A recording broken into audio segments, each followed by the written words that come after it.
Presidenti Trump ka qenë në Michigan për të bërë ato që quhet rallia e festimit të 100 ditëve të para fantastike. Ka qenë një fjalim elektoral. Natyrisht që aty kanë qenë dhe shumë shqiptarë amerikanë dhe presidenti Trump e ka theksuar ka një uha morale dhe shqiptarë amerikanëve, të cilët kanë ndikuar në fitoren e zotit Trump në Michigan.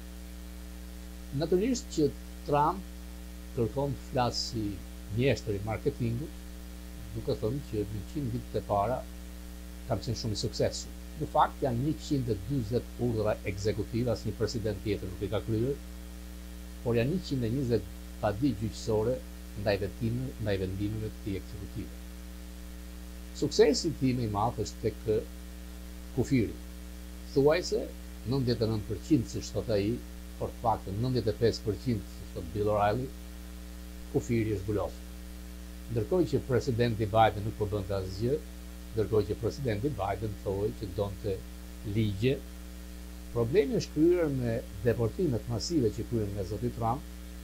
Në një intervistë që pati me ABC News, një gazetari e sulmoi disa herë që duhet të ketë proces, due process, që do të shkojë paraqitesh në gjykate përpara se të bëhet deportimi. Ai tha jo, janë me miliona vet, kur kanë hyrë në mënyrë të paligjshme në Amerikë, a kanë pasur një proces të tillë.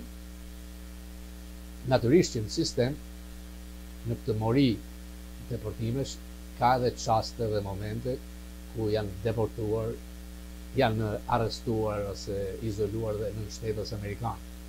Probleme ka pasur në pikat kufitare të hyrjes në Amerikë, si nga Kanadaja apo nga linjat ajrore, por këtu çdo gjë fitohet me drejt në gjykatë.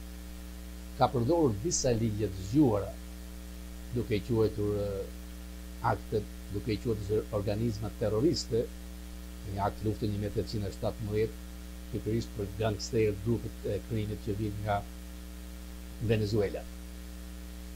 Dje gjithashtu, në kontakt që kam pasur me zyrën e zëvendëses Departamentit Amerikan të Shtetit, si Focus TV, ajo na ka thënë që 100 ditët e para politikës jashtme të drejtuar nga Rusia në departamente të suksesshme